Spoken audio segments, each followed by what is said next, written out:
This is a nightmare. Monsters, myth, murder, occult, cults.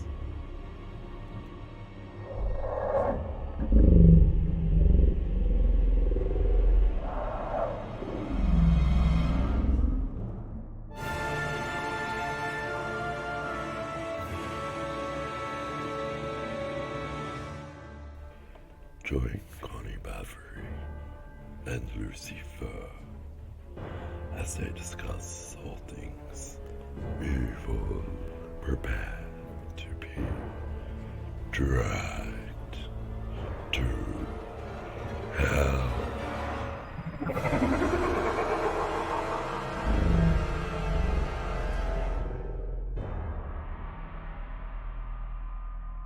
Welcome to Drag to Hell. With me, Connie Baffery. And me, Lucy Fur. And we're going to talk about everything mythical, Monstrous. murderous, And everything cult related. Today we're going to go downright cultish. Oh, culty. Today we're going to talk about something local to us. Something that's rather disturbing, to say the least. Unsettling. So, You may know it as the Little Pebble Cult. but it's really called the Order of St Charbel. Yeah. Learning about this topic, it was a lot. Yeah. I knew the basics of it because it is local to us here in Nowra. Yeah. But I didn't know some of the full details. Yeah. And disclaimer, this might have a bit of a content warning to it. We may touch on topics of sexual assault, religious, and pedophilia. Yes. So, if any of this disturbs you, please switch off now and seek any help that you may require. Because we just produce the trauma, we don't fix it.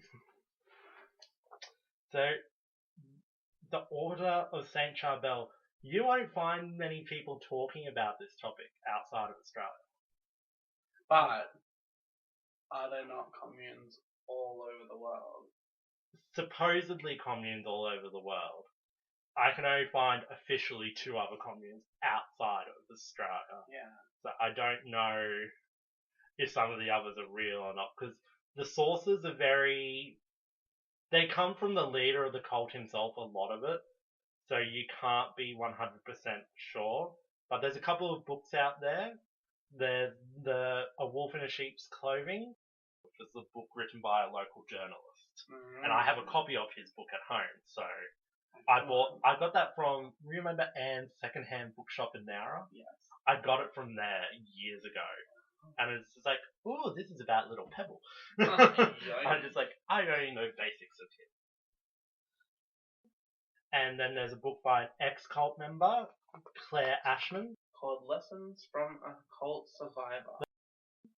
And they give a lot of insight into it, and there was a lot of newspaper articles around the time, so... But a lot of stuff about how the cult started and about the leader's life is directly from him and his own autobiography. And I'd have to say a lot of it's very fictitious And reading. very, very delusional is the word that comes to mind if I had to put a word to what I was reading, it's delusion. I'd say he has some pretty grandiose ideas. Yeah. Like, he has that real narcissistic kind of personality disorder with the grandiose ideas about himself and that. So, we may as well give this man a name. His name is Willam Kamm. Willam Kamm is also known as the Little Pebble. And I'll tell you how he got to that name. So, he got to that name after he was told by the Virgin Mary that he is but a pebble to God, and he has placed him on this earth like you would place a pebble. So, now, here's a little fact. Willam Kamm now goes by the name of Willam Costelia. Willam Costelia. Yes. And Costelia is his mother's grandmother's maiden name. Oh. So he's officially on Australian records as Willam Kamm, but online you'll find a lot about him now under William Costellia. See, that. Yeah. Yeah. So Willam Kamm was born in 1950 as a premature baby in Cologne in Germany. His mother was impregnated by an Italian soldier who then left her. So then she moved back to Italy and she married a close friend. Yeah. And that man, Willam Kamm, was raised under as his father. He didn't know any different until later in his life. Now, William, this is where it gets very grey, fictitious, I don't know. So he says that he was a premature baby who was so small that he had to have a handkerchief as a nappy and was very sickly as a baby, which with a premature baby, they're generally sickly and they are small. Yeah. But a handkerchief or a nappy. So you see this kind of things with a lot of cult leaders. They give themselves a really sad backstory so that people get that empathy straight up. Yeah. And then his family moved to Australia in 1953 when they were getting all people over from Europe post-war to boost the economy. Now, apparently his stepfather was this abusive drunk. Oh. So there's also that part of the sad thing. But his mother was also beaten by him and sexually assaulted by him. Yeah. And Kamm, apparently, other than all this, had a wonderful, beautiful childhood, according to him. So he didn't have any religious upbringing. Did you see that? I did. When I was looking, it was said that he claimed it came later in life for him. So yeah, he would claim that he would go with friends, families to church, which some of these friends later said that was true sometimes, but a lot of the time it was not true. He was just getting lifted into town. So it was very weird. A lot of it's very sketchy on the details. So he was a very sickly, poor child, but apparently he was extremely athletic and intelligent at school and excelled at everything that he did. Yeah, so then that's kind of like, are you just chuffing yourself up? Chuffing? Like, chuffing yourself up? That sounds like something completely different. Well, I mean, like, is he just trying to talk himself up in that not childhood but teenage life to be like, I'm the prodigy, I'm the... Yeah. I honestly don't know. It's I'm very God's weird. gift to everyone. To Earth. Yeah. Well, he was athletic and intelligent at school. And then one day, apparently, his mother left his stepfather. Yep.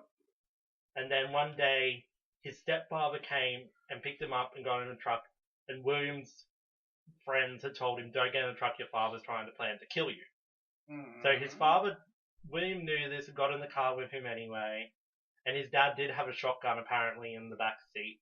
And drove him to a graveyard. And said to him, I'm not your real dad. You're not my real child. I'm going to kill you. And Kamm said, that's okay, I'll still love you. You'll never lose me and the love that I have for you as a son. Which that's for someone who's a little kid. He reckons he was around 10, 12 when this happened. Okay. I don't feel a kid who's got into a car when your friends have said your dad's going to kill you, and then there's a shotgun in the back of the car, you're being driven to a graveyard, is going to remain so calm and collected and say that God's love and his love as a son will always be there for him, and that his dad should repent his ways and just forget about this whole situation. See, that's already like a red flag concerning for me. Like, that's from his autobiography, and it's free to download from his website. And I read it purely for research, otherwise I wouldn't have wasted my time. And Harry Potter is more believable. See, I honestly, that little chunk of information's left me kind of speechless. Yeah. And during all this time, they moved to Wollongong, then moved back to South Australia too. So Did they say why they moved? No. But he moved and moved. Now I can. So he did live in Wollongong for a while, and the only reason why I know that is 100% true, or at least directly implied it's true, is because my father met him as a child. Oh. Because they were around the same age. That's scary. So, and Dad remembers him being this fat little rotund thing that didn't want to do anything with anyone. Well. But this is where delusion comes into it. Look, who knows? My father could have been thinking of someone else. But the photos I've seen of Cam, he doesn't look like someone who would have been at any point in his life athletic. Or like at the top of the food chain in any sector. Yeah. There's just so much stuff from his biography about his background that I just don't know what's true and what's not. And even when they went to trial with some things later on, they couldn't confirm whether things were true or false. The only thing they knew was he was born in Cologne and moved to Australia in 1953. That's the only thing that they could confirm is true, and people who knew him said that they did give him lists, but it wasn't always to church. So, and he also tells in his book that he used to walk to church when he couldn't get a lift to church. So again, that's that alma mater for everyone kind of. Yeah, I have unwavered commitment to going to church and to following the Lord. Like, I myself am not religious, and I've always struggled with the idea of someone being so willing to follow something so blind. Like, not saying that I have to physically see something, but really devout people who don't question anything and just follow something because it makes them feel good. Yeah. I can't fathom that kind of mindset. I've been raised in a semi-religious household, more agnostic, so I can see where people come from, but I don't see for myself religion as something truly set in stone. But back to Cam and his win. So apparently he got spotted by a modelling agency and was invited to go to the US to do some modelling shoots. So, but when he went to the US, have you heard of the Bayside Seer before? Briefly. So the Bayside Seer was like an evangelical festival, let's say, where there was someone who was a seer, so they were having premonitions and visions of things to come, and he was absolutely fascinated with it. But when he was at Bayside, he got charged with sexual assault of a young girl who was the daughter of a very prominent journalist. Oh. And she's written quite a few articles on it. He never formally got charged because inside that area was some weird cult rule. Not a cult rule like in the US, because it was a religious region, they couldn't press charge religious freedom. Yeah, they couldn't charge anything.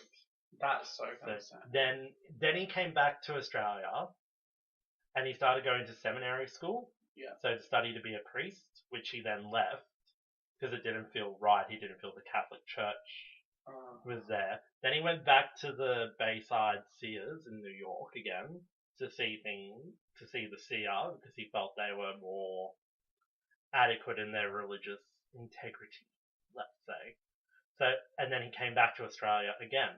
But to get over there, he had to beg and borrow money from friends and family to fund him to go over there, which I don't understand. If he went over there for a modelling contract, why he should have had a bit of money set aside. And apparently he sold all his earthly belongings in Willam Kamm, where he was going to seminary school. Oh. And he had a roommate at the time, and she remembers him selling things and asking the roommate to borrow $5,000. Oh. Which in the 1970s, That's a $5,000, big chunk of that, money. yeah, that was and they're just like, I don't have that money. Yeah. And then he somehow found all this money. So, Mm. there's some grey areas in There's that. so many grey areas, and that's what I found with the reading chunks of the information that I did. A lot was in speculation or in these grey areas. It just fell into these divots in his timeline. But so he then came back and started seminary school again. And when he was at seminary school again, apparently he saw these apparitions of God and God's voice at 18, telling him he was going to repopulate the earth and lead people as the new holy saint. The new holy saint is also known as the Pope. Oh. Okay, so then he left seminary school again. Then he doesn't provide any information about what happened between leaving seminary school and marrying his first wife, Anne Basigo, in 1983. So he marries her and they have 4 kids. And then during this time he was still having these visions and apparitions, and he was told by the Virgin Mary that Anne was going to die soon in 1990. Yeah. Anne didn't die, but he did get divorced from her because he met a new woman whose name was Bettina.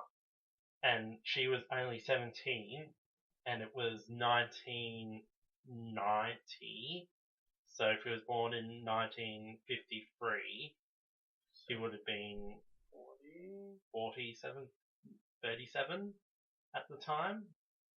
And they met in Germany and got married in Germany. Why he went back to Germany, I do not know. It's not clear in his books or anything. So now he married her, and they got married again. Now, then this is just Kamm's history. We're not talking about the cult yet. This is just the leader of the cult. Yeah. Okay? He eventually then leaves her and then marries another member of his cult. Jesus. No, not Jesus. He marries another member of the cult. Wow. He hasn't mentioned anything about Jesus yet. Yeah. Okay. So, the Order of St Charbel is based around St Charbel, who they say this is from their direct website and their handbook. Yeah. Okay? The Order of St Charbel aims to bring about the re-evangelization of the Church, to relive the authentic traditions of Holy Mother Church, to encourage unity between Eastern and Western Catholic rites, and to embrace aspects of the traditional monastic life in a new form of consecrated life. So, to those who weren't raised in a religious household or have much of a background, he's basically saying, so the Catholic Church had a reform in, I think it was the 1700s, and that's when they started changing some of the rules and that after the Crusades, and it saw a lot of the Catholics divide, and that's where you get the Orthodox Catholics and the modern Catholics, so they call them the Eastern and Western Catholics at that time, because that's how they divided themselves across Europe, really. Yeah. So he's saying that they need to come together and combine both sets of rules and have a whole new life, and the consecration of life when you take on the host. So when you eat the cookie and have the drink, that's your consecration. So that's the your flesh communion. of Jesus, the blood of Jesus. Yeah. So they're saying that they have to create a new rite with that. So Little Pebble, he apparently founded the Order of St Charbel in 1972 or 73. That source varies. In his handbook that he has published for the community, and what he says in his book differ Two by different? 2 different dates, so I don't know which one it is. But it was originally called the Marian Work of Atonement, and then they later changed the Order of St Charbel. So, according to him and different documents, there's 150,000 followers. Yeah. But when you go on the website of the Order of St Charbel, there's apparently millions of followers and in over 160 countries. So these countries are Africa. Mm-hmm. He doesn't say where in Africa, he just says Africa. Africa is a continent to begin with. The Philippines, Ireland, Australia, Germany, the USA, Canada, and Ireland. Oh, So, wow. but he says in multiple countries and then and he also says Asia. So he states 2 continents. They're not countries to begin with. They're continents and regions. So if you're saying that a whole continent, you've got followers, then you must have at least 1 follower in each principality, country, however you want to look at it. Which there's no clear documentation on any of it. So it's a little bit odd. Well, like I said before, everything I was trying to read or research, I'd say if I had to give it a percentage, like at least 70% of it falls into grey area. Like, I'd say at least 85%. Yeah, there's a lot The only of vagueness to I only found 2 reliable sources, as I said, and that was the book by Claire Ashman Yep. and A Wolf in Sheep's Clothing, which was the book written by a local journalist. So with the the Order of St Charbel, Yep. they're a doomsday cult as per the Book of Revelations and about the apocalypse. That's what they find themselves around. And they focus mainly on pre-Vatican II values and beliefs. So basically, like, marriages between a man and a woman, there's no divorce or anything like that. Now, he's been divorced Yes, to begin I was about with, to say that. and he was born out of wedlock. He's a bastard, and he was never baptized until he went to seminary school. Just as a side note. Yeah, you little bastard. So with his apparitions that told him to start this order, so he was told about the Great Warning. That is what he calls it, the Great Warning, which is a moral and spiritual process similar to like that in Exodus. Yep. And apocalyptic things, so natural disasters, plagues, floods, the 4 horsemen and everything. Yeah. And that Maitreya is the Antichrist, that's how it's referred to in Revelations, will come and assume control of all the world as a one government, and that'll see the end to just Christianity. Oh. Now, remember how I said how he said God chose him, like how you choose a pebble to put it somewhere? Yeah. So Little Pebble will start a new holy era. And he will be responsible, this is where it gets creepy, repopulate the world with his, quote, holy seed, as he is little Abraham. Okay? And he will have immaculate conceptions with his queens and princesses, and start a perfect spiritual race. But okay, now that you've mentioned the queens and princesses, let's talk about numbers here. I want to leave numbers for just a little bit. Okay. Because about what immaculate conception is defined to Kamm himself. Excellent. In the meantime, think to yourselves and think how many wives or princesses one man needs. And I will tell you that he also said that when this holy era comes, that he will get these preternatural graces. So he'll be resistant to all human disease. So no coronavirus for him. Oh. No syphilis. Oh. No gonorrhea. No chlamydia. No black plague. None of that. Oh. He will have stigmatic markings similar to those of Christ. Such as he'll have the holes in his hand, the gash in his side, the holes in his feet, and the marks where the bleeding crown was. Oh dear. But he will also return to his 30-year-old self and also become much taller and much more athletic so he can help fight the Antichrist alongside Jesus and the Pope. Well, I'm sitting here. I Yes, he's going to fight. They're going to form like the Justice League Oh, of wow. Christianity and fight off this the is the Antichrist and worst. his demons. This is literally the worst, Justice League I've ever heard of. And they will lead the new era of humanity into a new place of faith and prosperity for humankind, where everyone will be free from all sin, including original sin. Oh. Wow. That's a lot. That's a lot to process. Now, when you think about all this, apparently he was very athletic and handsome already. Why does he need to be taller and more athletic? Exactly. And go back to his 30-year-old self? He's talking in a loop. He's going to be resistant to all human diseases. That's the thing. So everyone else is going to get diseases. All his followers. It's very. So how old is he sitting at now?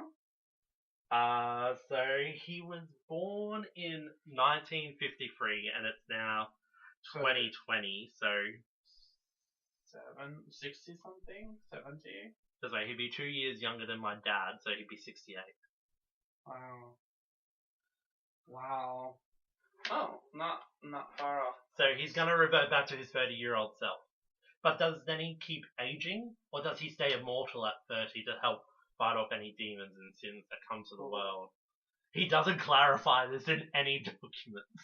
So we just have this Justice League of Christians and Catholics. I want to low-key get a comic made about these. If anyone wants to draw a picture and send it to us on Instagram, we will post it on everything. Do it. Definitely. We'd love to see this.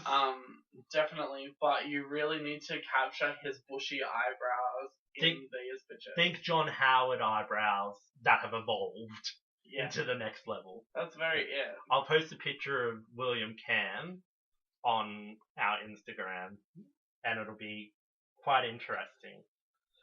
Now, back to this. So he's going to lead humanity because he is the true new Pope. And he would be deemed as such by John Pope Paul II. Yeah. Now, John Pope Paul II passes. Okay. He dead. Now we have Francis. Oh dear. So apparently, because of this, he was told because Francis Benedict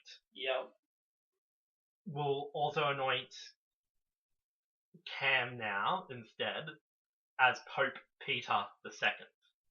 So he's going from William to Peter because Peter was his seminary school name. So he'd be Pope Peter II. Now, he had this in one of his prophecy viewings that he has. Okay? And I'll discuss those as well coming up. This is why everything is all over the place with this guy. It's all insane. I have no other word for it. So, in this case, what will happen is the Pope, Jesus, Kamm, and the zombie Pope now are going to come fight off all the Christians. Fight for the Christians of the world. Literally the best Justice League. It's concerning. But his close friends will become the apostles. His apostles, so the 12 apostles. And they're going to form 12 new nations of humanity. So the world's just going to be made up of 12 nations. Oh my goodness. Which are all repopulated by Willam Kamm himself. So that then when they breed... It's all his bloodline. So like Abraham, how Abraham begat Isaac and Isaac begat whoever. Yeah. That's the extent of my Catholic education that I remember. Oh, wow. And everyone around the world will have a simple dress code made of plain linen clothing and rosary beads, and women are going to wear headdresses. William, what are you doing? But the headdresses only need to be worn in church. Oh my god. Kamm's apostles are made up of his friends in the inner circle. Oh, Oh, the inner circle. So let's talk about him and his atonement days. Oh. What does this aspiring perfect athlete person have to atone for? Well, I'll talk about his atonement days and their doctrine because they kind of blend together. So on the 13th of every single month, Yes. everyone at his communities and all that hold a 12-hour prayer session. And in this, Cam would come out of this secret little room and provide a message that he's received from either Mary or God himself. And these messages always start with something self-gratuitous and gratification, such as, "Oh, little pebble, my darling little lamb," things like that, saying how good a job he's doing, and then he would give these messages. Now, Claire Ashman, who wrote the book about all her experiences, gave lots of details into this, and basically, she was from the Canberra commune. Yeah, so she left. She left. She escaped, and I'll talk about how she escaped a little bit later. See, the fact that it's escape. She uses the word escape, so I'm going to use the word escape because that's her thing. And there was also other members who have also left and escaped and repented from the Order of St Charbel.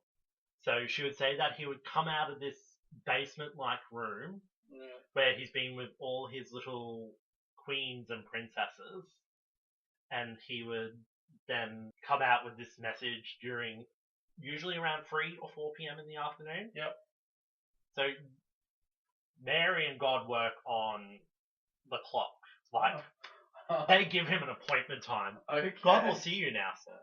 Yeah, God will see you now. So he would then come out and tell them all what the message is. And he still receives these even when he's been away from the commune, and he posts them online every single week. Still. There's messages that he gets weekly, and then he gets these monthly atonement ones. So if you go onto the website of the Order of St Charbel, you'll see that there are still messages on there. So it's quite, So he set up his little order of, Marian Work of Atonement. That was it. And in 1984, all his little communities that he had begged, like, the Wollongong diocese to, like, let them be a real religion. So the diocese is, like, the MP of the Catholic area. Does that make sense? Yes. So it's like, he's the diocese is kind of like the member for Gilmore or the member for Kiama. So like the leader of that region. Yeah, of the Catholic region. So that's the diocese, and in that you've got your archbishops and your bishops and all that. And so they said no, and they sent out a letter stating that the messages of Little Pebble had no theological value or supernatural significance. Oh. Now, in this time, he set up the one in Canberra and Gilgandra and Tyrak around, so in Australia. So in 1987, the Gilgandra community asked for a blessing from the Diocese of Bathurst. Okay. Again, that was knocked back. Here's where it gets slightly interesting.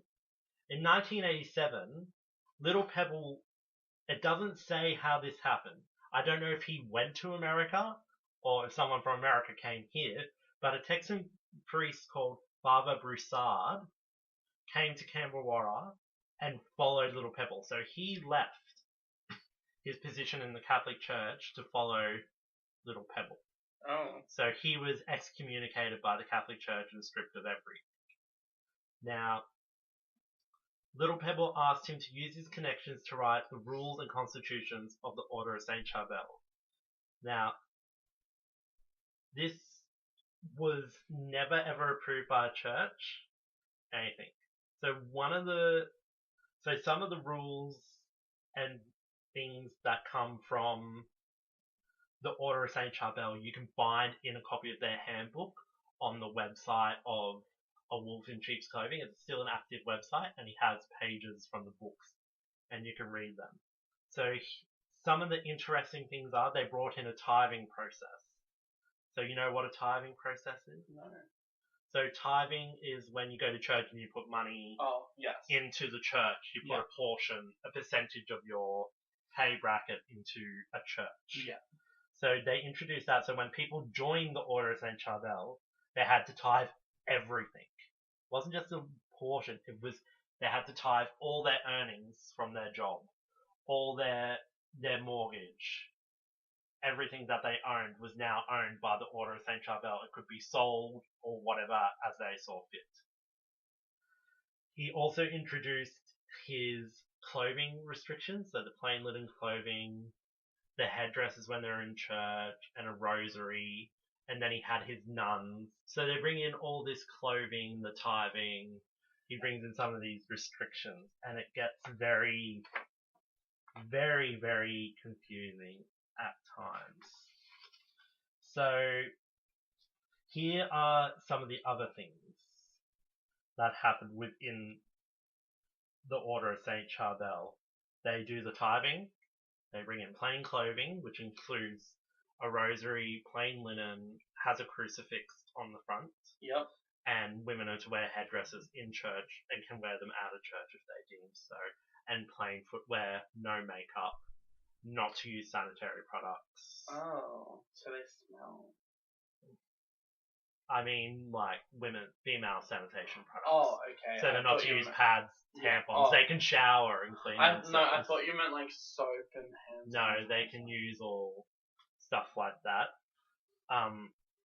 They would also be given, when you moved into the compounds, they would be given what food they were allowed to do. They would grow their own things and that. Now, these communes are called communities. Yes. So he has multiple of them. As I said, there's the one in Tyrant, Gilgandra, our local one, Canberra. Yep. Then there's apparently one in Canada, one in Texas, one in Maine, one in Dublin, and then he says there's some in Africa and Asia. I can confirm there is one in Africa because there was an incident at it where people were killed, and I will say Kamm disowned this and told them to go away, and they've started their own chapter of this. Oh. So I'll talk about our local community because that's the one I know most details about, and I've seen it firsthand. Yep. And so basically you go there and the outside is just a hurricane wire fence. Yep. It literally looks like a prison. Yeah, think Great Escape. That's what it looks like from the outside. Yeah. And there's spotlights as well if you go at nighttime. Yep. And their technical name is a community of Gesmain. I don't even know if I said that right, but I'll put it on Instagram with a picture of it, and I'll put it on Twitter, and you can figure out how you want to say it first. Now, this commune, compound, whatever, was originally owned by the Price family of Canberra, which was a well-known farming family, and they sold the land to Willam Kamm and the Order of St Charbel. Now, they made it a pilgrimage site called the Lourdes of Australia, and it's a holy ground. Then next to it is the caravan park. Remember the caravan park that used to be there? So that was bought out by some Japanese people. So they had to lose that, but then they eventually bought that before. Here's something I didn't know. So they used dynamite. Yep. The dynamite. To create the catacombs. Yes. To live in underground as Anderson shelters for the end of days when the Great Warning happened. Yes, they made it with dynamite. I didn't know that. Okay. I knew that there was catacombs, but I didn't know they just got dynamite and started blowing up underneath where they live. So it's actually been... So council has said that people aren't actually meant to be living there. the Yeah. Shoalhaven Castle, because it's not safe, because it could collapse at any time. So this community could go down into the ground. Well, that's kind of the opposite to what they're wanting to do. Yeah. So, and then they have relocatable homes, caravans, and those demountable homes. What a fancy way of saying That's what they call trailer them. park. Yeah, it's a trailer park. And that's where all the followers live. Whilst Cam had a big house built for himself that has all multiple rooms and a basement and things like that. And that's where he lived. And that's where they had their services. But he didn't live like the followers. He lived on a pedigree above them because he is the new pope. But also, he needs all those rooms for all these princesses. Yep. And did you know they've got their own school there? Yes. It's no longer allowed to be a school, but it still runs as a school. Yeah. And it's called St. Joseph's. And they were so stricken for money that in 2006 they had to sell the school toilets. Wow. And it only has like about 31 kids there and some ex-teacher who the Department of Education does not condone anything that happens at this school. And they can't force parents to send kids to school. So it's not legit. Yeah. So let's talk about these holy wives. So, have you been thinking in the meantime how many? Say that number out loud to yourself. Now we're going to tell you how many princesses and wives, princesses and queens, he has at the time of recording. Yes. So he currently has 12 queens. 12 queens. And 72 princesses. 72 princesses. 72. Now, here's where it gets a bit disturbing. These 12 queens are aged from 13 upwards. Yeah. And they're still virgins because they haven't had penetrative sex. Yeah. Remember our content warning. So this is where it starts to get a bit concerning and sickly. And he has the 72 princesses. Meanwhile, all these women are chosen by Cam, as per the guidance of the apparitions. He handpicks them himself. Now, he's mystically married to the princesses, but not to the queens. So, he doesn't marry the queens. No.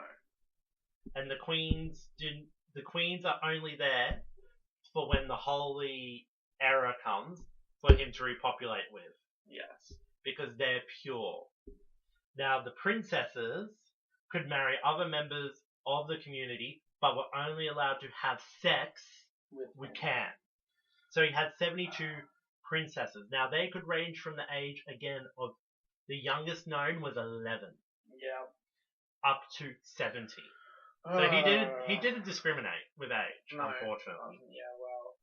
And according to Claire Ashman, there were approximately 20 kids whilst she was there who were born to Cam, and now these kids are born not in a hospital and are never registered with births, deaths, and marriages. So we don't know how many there truly are. So exactly. There could be so many. Now, his wife Bettina that I mentioned earlier left. Okay. She escaped.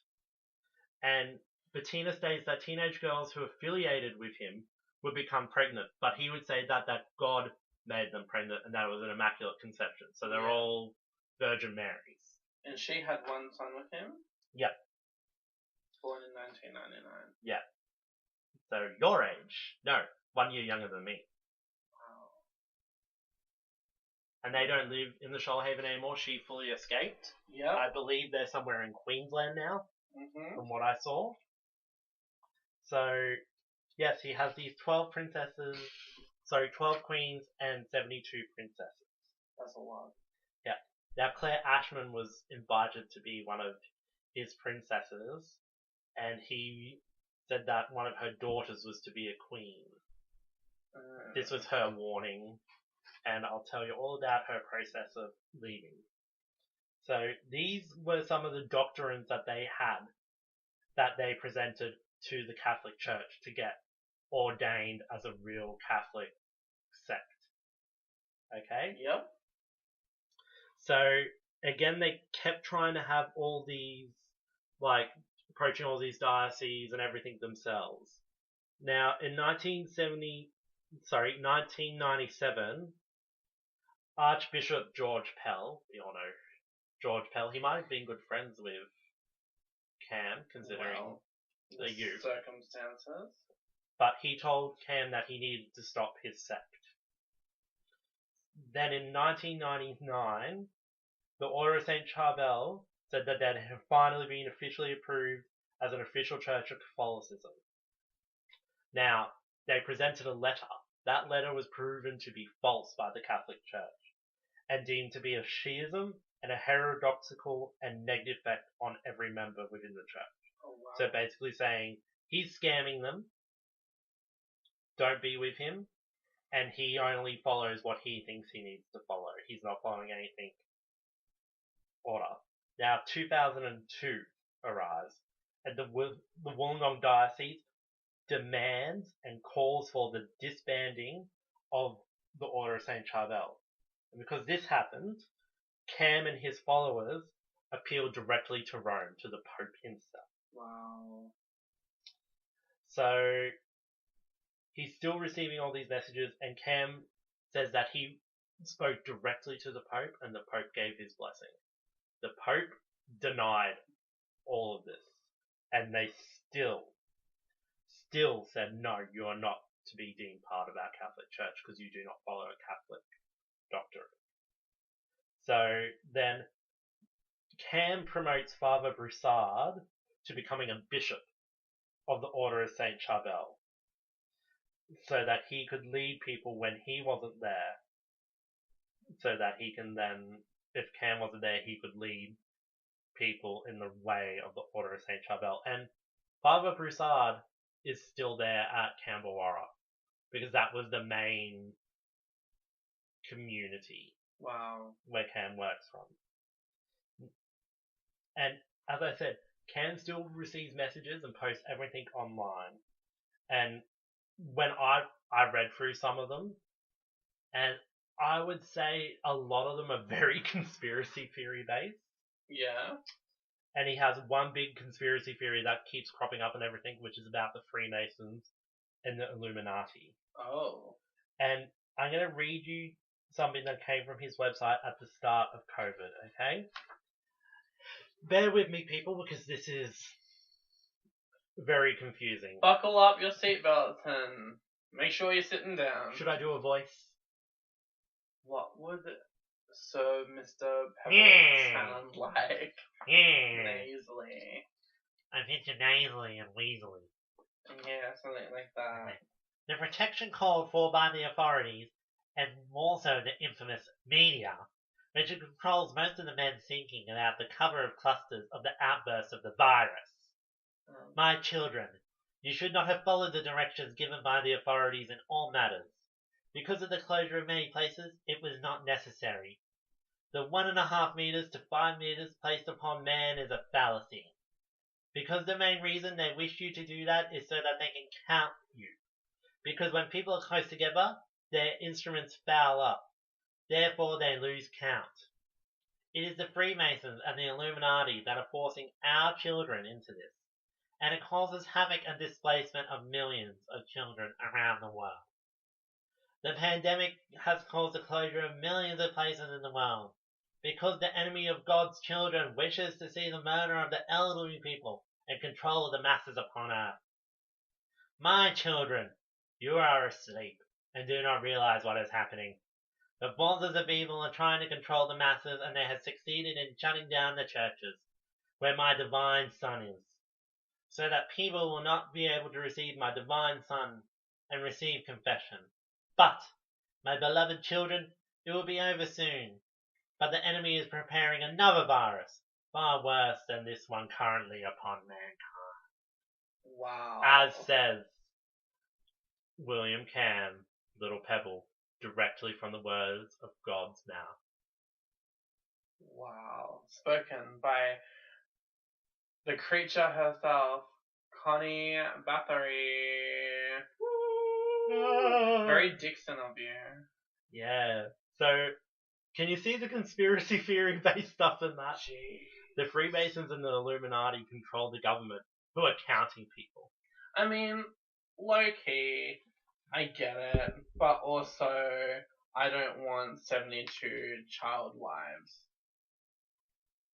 What about the 10, 12 queens? I mean, there's 10 or 12 queens in Wollongong, and they are great. They are our family. Just like Cam has a family. Yeah, except...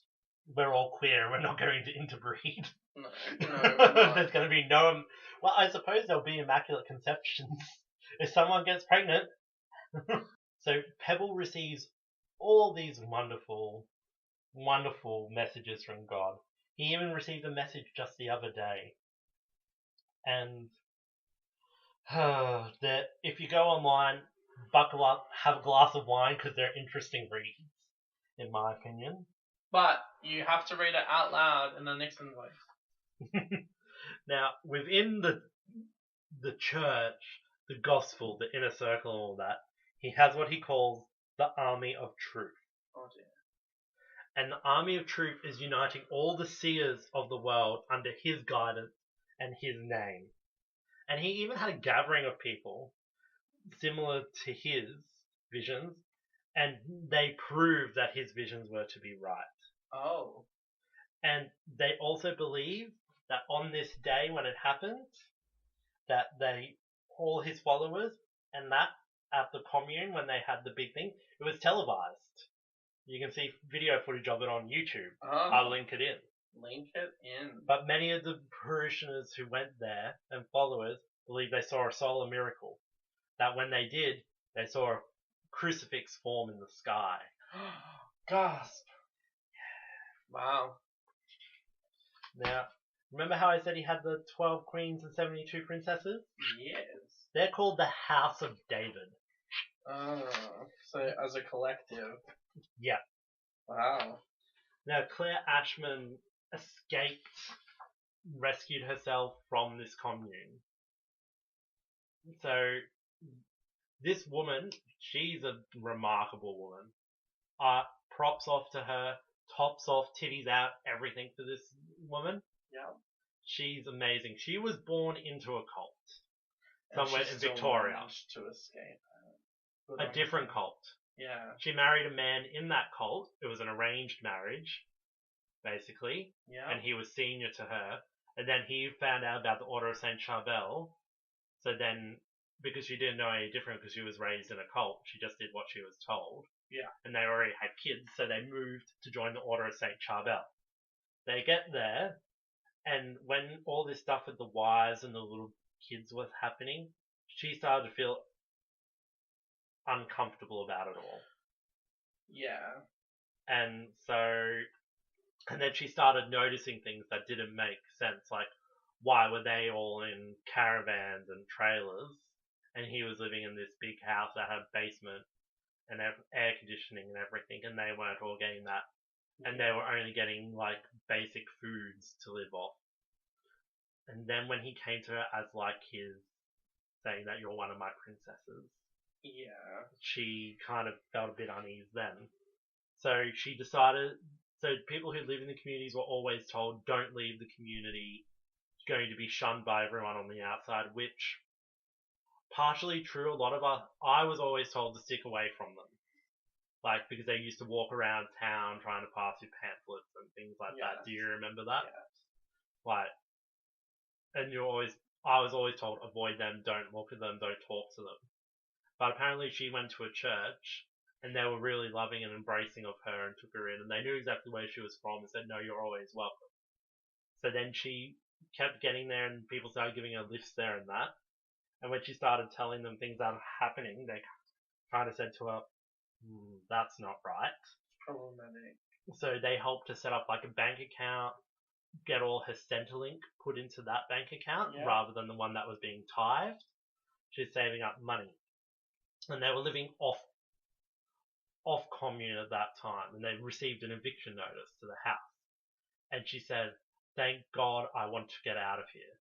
So she said, tell me what I got to do, and the police were a bit said take it back, but were really helpful. They told her where to go, how to find a rental property, how to get in contact with Housing Commission, Yep. and she managed to do it and escaped. She got a job, so her and the kids, she became self-sufficient. And that's the thing, like you said, this woman needs praise because when you say her and her kids, her and her 8 children, Yep. 8 children she took with her because she felt like they deserved that better life. And she did it. Yep. So, good on her. Good on her. She saw something better. She doesn't live in the Shoalhaven anymore. No. I believe she's in Queensland somewhere now. But you should all go out and buy a copy of her book for this. Lessons from a Cult Survivor. Go out and buy her book. Buy the digital copy because it is, you're helping someone who had a difficult life to begin with. 2, you need to read to be aware of what happens in this place because there's so much. We can't talk about it all. I mean, we're almost here at an hour already, and we're not even up to his court case. So, just be aware. There's so much to read from her book and from A Wolf in Sheep's Clothing. They are amazing books. You should go out and read them if you want to know more and go in depth. So let's talk about Task Force Winifred. Task Force Winifred. So Task Force Winifred was established in 2002 after 4 members came forth after Kamm's sexual misconduct with the younger members in his parish, in particular the princesses and the queens. Mm-hmm. Now, do you remember when the commune was raided? I don't specifically remember it. No. I was only just in high school when it happened, and I remember it being everywhere on TV. He was arrested, there were camera crews there, it showed these women and children in squalor, basically. A lot of them looked emaciated and things like that. So, they had the task force... Oop, over my bottle of water there. Nixon voice made me very dry. So he was found guilty in 2005 and got 5 years in jail. Now he got 4 counts of aggravated indecent assault, 1 count of aggravated sexual assault, and that was against a girl who was 15. Now, in court, content warning. Content warning. Content warning. Warning. So she spoke about him grooming girls as young as 11. Now this 15-year-old girl's family moved to the compound in 1991 from Katoomba in Queensland. And her family were so excited to find out that she was going to be one of the queens. And the girl herself states that her mum kind of forced her into doing it. Why? And said, if you didn't do what God said, something bad would happen to them. And that was from her mother. So she was starting to be groomed from the age of 13. Now, she recalls him taking her to a motel in Fig Tree.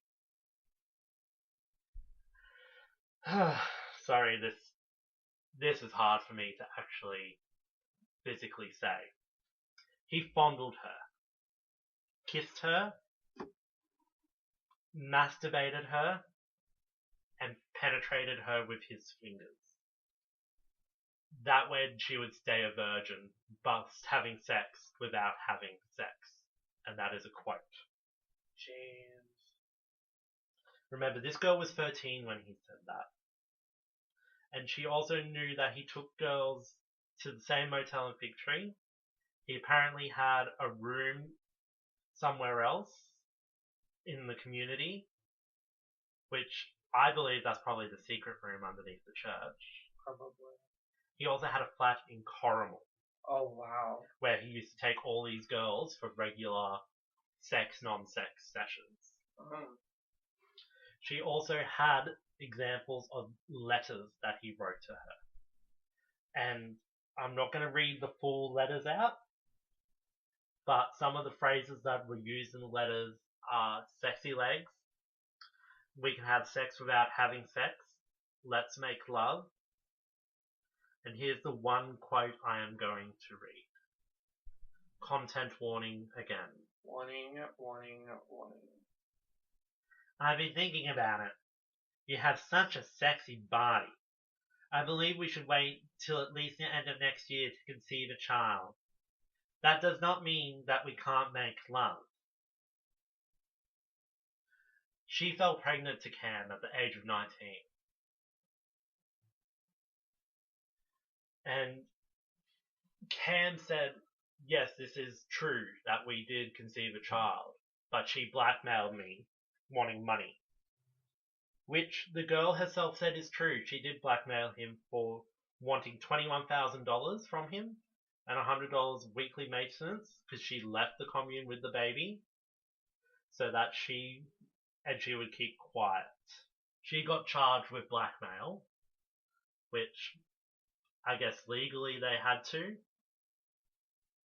but given the circumstances, Wow. and Kamm refused to give a DNA sample for a paternity test. Of course.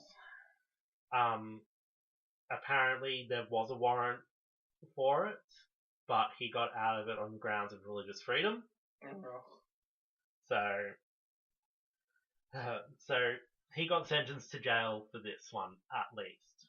But that's the thing too. These letters and diary that he kept for speaking with these girls was one of the biggest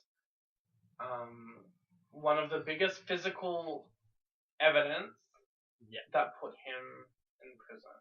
I remember being in the newspapers, like, everywhere, locally. I know it was in a couple of the national ones, but nothing big, but I remember locally, like in the Shoalhaven News. For weeks. It was everywhere. Shoalhaven News, Win News, or you turn it on every day. And I always, like, Mum and Dad, like, told me what had happened, like, because 2005, I was in year 10, but like most kids, I didn't really follow the news that much, but they're just saying you're going to see a lot of this. It is all true. You know what to do if a stranger approaches you and wants to have sex. Take it! No. Stranger danger, y'all. Silence is not consent. Silence is not consent. So he was prisoned, and his prisoner number, because that's very public, was 389834. Wow. So that was his prisoner number. In 2007, he appealed for a second time against everything, and again it was denied. And in that one, he screwed himself over because he was found guilty of another 5 counts of sexual misconduct with a minor and sentenced for an extra 5 years. So he screwed himself over. Wow. Because during the appeal process, because both the prosecutor and the defense have to find evidence, prosecutor found more evidence against him. Yep. Because Claire Ashman came forward about things as well. She was one of the people that went against him. Good job. So he appealed again in 2008 to the High Court of Australia. He was again denied. Now, this is the bit that frustrates me. During that time, when he was in jail, he was still releasing these weekly messages to his visitors that would come. He would have his visitors come and he would give them these messages from God. And they would say he's been falsely imprisoned and all that. You can look them all up on the website, littlepebble.org. That, again, is littlepebble.org. They also have a Facebook page. I found it in the course of my research. And they post the links to his messages there weekly. So, he was released on parole because he was a model prisoner in 2014. And is on parole to 2021, so next year. In this time, he's not allowed to have contact with any girl under the age of 17. 16. 17. The official court document says 17 and under. Oh, okay. Yes. But legally, a minor is 16, so they must have made it 17 for a specific reason. Yeah. Based on court stuff. Yeah. He's not allowed into the Shoalhaven region at all. No. And if he is arrested and breaks curfew. So if anyone sees him in the Shoalhaven area, make sure you ring the police. Yeah. And is not allowed to contact his victims. Yep. All his forms of communication as well are monitored. His emails, everything, letters. Mm-hmm. He has a curfew of he has to be home between 6 a.m. He's not allowed to be outside of his home, between 10 p.m. and 6 a.m. Now, this man still releases his messages online and does videos, and he has a YouTube channel. Wow. One of the most interesting things was that he released during this time was he released a video last year towards Donald Trump, saying that God approves of Donald Trump and everything that he is doing, and he is doing God's work. I thought that before when we were talking about the Religious Justice League, that if Trump was in that, it would literally top it off. What would Trump's Christian Justice League power be? Build the wall! He builds walls and separates children from their parents. Wow. You heard it here first, folks. And he, Willam Kamm, Little Pebble, tried to appeal again this year in April. But COVID, God bless COVID in this case, delayed it. Thank the Lord. So, given everything that he did and got away with, he only got grand total of just 10 years in jail. 10 years behind bars. But I didn't know this until looking it up, and in all honesty, it doesn't surprise me, but he is listed as the most notorious pedophile in New South Wales. After George Pell. Well, yes, because that's more recent. And he's registered as a sex offender, which means squat diddly.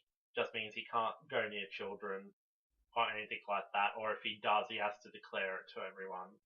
I just don't understand how he keeps followers. How he has such a strong following, and how he only got 10 years.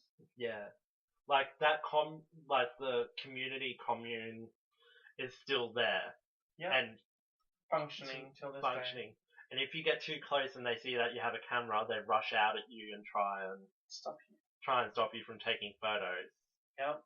But the loophole is people have figured out, and people put a marking on the road there where it goes what's council land, so you can walk up pretty close to the fence in council land. So, and they still got followers. Father Broussard is still preaching for Pell.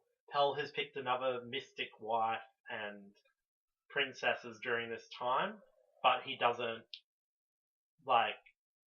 he says it in his communications, but he doesn't say who or how old or anything like that. He's not that stupid. But let's look at the facts of this man. He started off with I was premature, I needed a handkerchief, I was sickly. Yes. Come teen years, he's athletic, strong, super intelligent, obviously handsome because the modeling company wanted to take him on and fly him to New York. Yeah. He then sexually assaulted a journalist's teenage daughter at a festival, religious thingy at the Bayside Seer. He started his commune after he left seminary school. He got married, divorced, mystically married, divorced, married again to someone in the community, and now he has all these queens and princesses. 84 combined, 12 queens. Who knows how many it is now. But that's the thing, that's the number that we know. Yeah. It could be, if he can hold on to 84 wives, or mystical wives. There's hope for everyone out there. And here we are single. Yay! He's part of this mystical Justice League with Jesus himself is a 30-year-old man who's looking like Jesus, the Pope, the zombie Pope, and maybe Trump. And yeah, maybe Trump's the new mystery Injustice League character. Yeah. Wow. Like, and then he was jailed for just one count, initially a sexual assault, but then they got him for 5 more. That aggravates me so much. Now he's not allowed back here. But guarantee you, if you live in the Shoalhaven and you're listening and you say Little Pebble, everyone will know instantly Who you're talking about. I'd say 90% of the people around here would know. It comforts me though that he is electrically monitored, that he can't enter the Shoalhaven without Tripping people being yeah. alerted. But just coming up to this discussion, coming up to this topic, I brought it up with a few people, and a handful of those people, which was the majority, said his intentions are to live in the Illawarra. Yeah, that he's going to move. As close. That's where he's living currently. Yeah. Is the Illawarra. Yeah, as close to the Shoalhaven as he can. And as soon as he can, he's coming back here. Yeah. But the thing is, in our area, I do remember when he got sentenced, because I was 18 at the time when the second appeal happened. I remember people saying on early days of Facebook and that if he comes back to the Shoalhaven, he'll be killed. Yeah. But this was an intense topic. And that's the thing. The truth of the matter is, a pedophile is a pedophile. Yeah. And it's not the most popular thing for anyone in society to discuss or to... And someone to do pedophilia on the basis of religion, that angers a lot more people than just being a pedophile. He will be very monitored by everyone. His every move will be watched. And the commune, as we said, could collapse in on itself any day. And I feel sorry for the people who have been basically brainwashed. Yes. Like, I'll post a picture of him up with some of his wives and him next to a relocatable home on our Instagram. But just beware, as we said, if you do go reading more about him, I left out a lot of explicit content, because when you read the court cases and that, it goes quite in depth, and it did disturb me, and I don't get disturbed very often. And it was very graphic. And if you need to speak to someone, please call Lifeline or Q-Life or any of that, or speak to a local counsellor. Because this was a very heavy topic, but we promise next time will be something not as intense. We'll give you a bit of a break. Yes. And then we'll see you then. So until then, follow us on Instagram, Facebook, Twitter, and find us wherever great podcasts are found. Spotify, iTunes, SoundCloud, all of them. All of them. We're on all of them. And thank you to Acast for hosting this for us. Yes. We appreciate everything they're doing. And until then, kids, just remember one thing. Drink the Kool-Aid!